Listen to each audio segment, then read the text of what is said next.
అజ్ఞానంతో నిండిన లోకం వర్ణనకర్త. పూర్వకాలంలో ఈ లోకం మౌనంగా ఉండేది. మాటలకు అర్థం లేదు, మనసులకు జ్ఞానం లేదు. కళలు, విద్య అన్నీ కనుమరుగయ్యాయి. మనుష్యులు బాధగా, మాకు తెలియదు, ఎలా మాట్లాడాలో, ఎలా నేర్చుకోవాలో. మన జీవితం అంధకారంగా మారింది.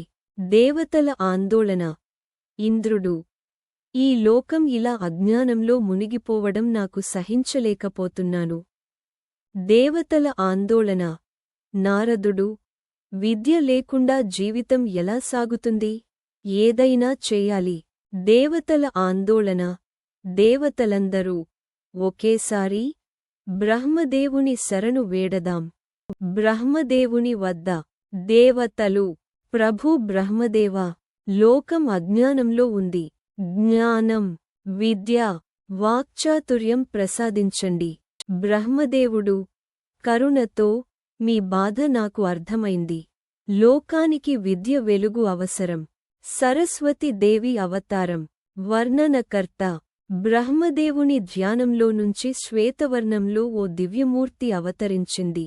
చేతిలో వీణ, మరో చేతిలో పుస్తకం, వాహనంగా హంస. బ్రహ్మదేవుడు, అమ్మా సరస్వతి, లోకానికి జ్ఞానం ప్రసాదించు. సరస్వతి దేవి, మృదువుగా, తథాస్తు ప్రభూ, జ్ఞానం లేని చోట వెలుగు నింపుతాను. వర్ణనకర్త. సరస్వతి దేవి వీణను మ్రోగించగానే మనుష్యులు ఆనందంగా, అద్భుతం, మాకు మాటలు వస్తున్నాయి. మనసులో జ్ఞానం వెలిగింది. కవులు, పద్యాలు పుడుతున్నాయి. సంగీతకారులు, స్వరాలు మనసులోంచి ప్రవహిస్తున్నాయి. వసంత ఋతువు ఆరంభం. వర్ణనకర్త.